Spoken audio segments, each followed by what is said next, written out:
Hello viewers, welcome to our channel. இன்றைக்கி நம்ம சேனலில் கத்திரிக்காய் பிரியாணி தாங்க ரெடி பண்ண போகிறோம். அதுக்கு முதல்ல 2 ஸ்பூன் ஆயில் ஊற்றி வச்சுருக்கேன். அதுக்கப்புறம் இந்த ஸ்பைசஸ் பாருங்கள், 2 ஏலக்காய், 2 கிராம்பு, 2-3 பட்டை, லைட்டாக சோம்பு. அது நான்வெஜ் இல்லாதனால இந்த சோம்பு போட்டோம்னா அந்த நான்வெஜ் ஃப்ளேவர் கிடைக்கும், அதனால் இதை ஆட் பண்ணிக்கிறேன். அடுத்து 4 முந்திரி பாருங்கள். இஞ்சி பூண்டு வந்து நான் தட்டி வச்சுருக்கேன். ஒரு பச்சை மிளகாய், கொஞ்சம் வெங்காயம் போட்டு தவச்சிக்கலாங்க. வெங்காயம் லைட்டாக கலர் சேஞ்ச் ஆனதும் பச்சை பட்டாணி கொஞ்சம் எடுத்து வச்சுருக்கேன், அது போட்டுக்கலாங்க.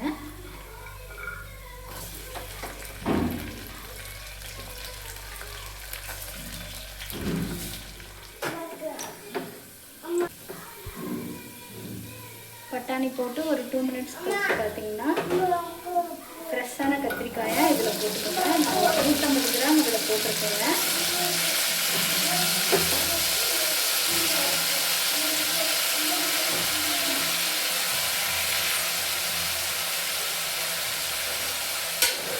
போட்டு இதை நல்லா மிக்ஸ் பண்ணிக்கலாங்க.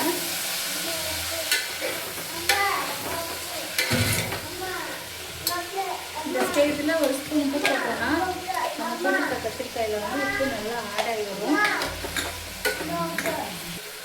கத்திரிக்காய் ஒரு 3 மினிட்ஸ் நல்லா இந்த ஆயிலில் குக் ஆகிட்டுங்க. அதுக்கப்புறம் நம்ம தக்காளி ஆட் பண்ணிக்கலாம்.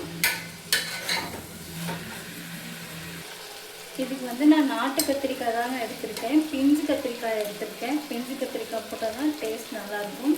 முத்தின கத்திரிக்காய் போட்டால் அது ஒரு மாதிரி லைட்டாக கசப்பு தன்மை இருக்கும். அதனால் நீங்கள் மேக்ஸிமம் போடுறப்ப ஃப்ரெஷ்ஷாகவே எடுத்துக்கோங்க, சூப்பராக இருக்கும். இந்த ஸ்டேஜில் பார்த்தீங்கன்னா கரம் மசாலா தூள் கொஞ்சம் ஆட் பண்ணிக்கலாங்க. மிளகாய் தூள் ஒரு ஸ்பூன் ஆட் பண்ணிக்கிறேங்க. நான் குட்டீஸ்களுக்குனால காரம் கொஞ்சம் கம்மியாக செய்கிறேன். நான்வெஜ்னால் காரம் அதிகம் இருந்தாலும் நல்லா சாப்பிடுவாங்க. இது வெஜ்ஜு தானே, அதனால் கொஞ்சம் கம்மியாக போடுறேன். லைட்டாக ஒரு பிஞ்சு மஞ்சள் தூள் போட்டுக்கோங்க. நல்லா மிக்ஸ் பண்ணி விடுங்க. இந்த ஸ்டேஜில் போடும்போது நம்ம ஃபுட் கலர் எதுவும் ஆட் பண்ண தேவையில்லை, நேச்சுரலாகவே அப்படியே கலர் சூப்பராக இருக்குங்க. அதனால தான் நான் இந்த ஸ்டேஜில் எப்போ செஞ்சாலும் இந்த ஸ்டேஜில் தான் நான் ஆட் பண்ணுவேன். இந்த மசாலாலாம் போட்டு ஒரு நிமிஷம் இருக்குங்க. அதுக்கப்புறம் பார்த்திங்கன்னா மீடியம் சைஸில் ஒரு 3 தக்காளி கட் பண்ணி வச்சுருக்கேன், அதை இந்த ஸ்டேஜில் ஆட் பண்ணிக்கலாங்க.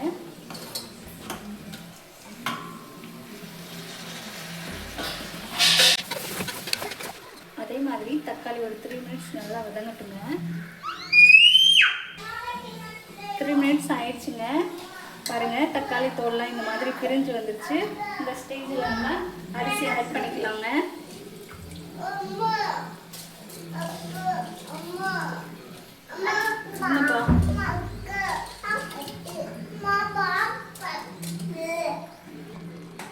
அளவு தண்ணி உங்கள் அரிசிக்கு ஏற்ற மாதிரி ஆட் பண்ணிக்கோங்க. எங்களுக்கு கொஞ்சம் ஜூஸியாக இருந்தால் பிடிக்கும், அதனால் நான் கொஞ்சம் எச்சா ஆட் பண்ணுறேன்.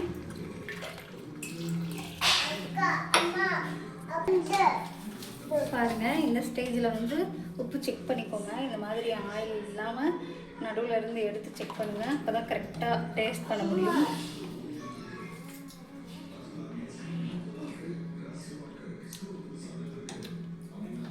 உப்பு சரியாக இருக்குங்க. ஒரு பிஞ்ச் மட்டும் கறிக்கிற மாதிரி கொஞ்சம் கூடுதலாக போட்டுக்கோங்க. சாப்பாடு வெந்த வரைக்கும் சாப்பிட்றப்போ கரெக்டாக இருக்கும். ஃபைனலாக கொஞ்சம் புதினா தூவி மீடியம் ஃப்ளேமில் 2 விசில் வச்சு இறக்குனிங்கன்னா வீடே மணக்க மணக்க ரெடி. விசில் போட்டாச்சுங்க. ஓப்பன் பண்ணுறப்போ உங்களுக்கு காட்டுறேன் பாருங்கள் எப்படி சூப்பராக வந்திருக்குன்னு. குக்கரை ஓப்பன் பண்ணியாச்சு பாருங்கள். நாட்டு கத்திரிக்காய் தான் போட்டு பண்ணேன். நாட்டுக்கோழி பிரியாணி டேஸ்ட்டில் சூப்பராக இருக்குது. வெஜிடபிள் வச்சு எப்படி இந்த பிரியாணி டேஸ்ட் கொண்டு வரணும்னா, கடைசியாக குக்கர் மூடுறப்பையோ சரி, இல்லை தம் போடுறப்பையோ சரி, ஒரே ஒரு ஏலக்காயை லைட்டாக தட்டி அப்படியே மேலே போட்டு அப்படியே தம் போட்டிங்கன்னா, இந்த குக்கர் விசில் போட்டிங்கன்னா சூப்பராக ரெடி ஆயிருங்க. கோயிலுக்கு மாலை போட்டிருக்காங்கனால நான்வெஜ் சாப்பிட முடியாது, இல்லை ஏதோ ஒரு காரணத்தினால நான்வெஜ் சாப்பிட முடியாதவங்க இந்த மாதிரி வெஜிடபிள்ஸ் வச்சு ட்ரை பண்ணுங்கள். அவுட்புட் சூப்பராக வருங்க. நெக்ஸ்ட் வீடியோவில் பார்க்கலாம்.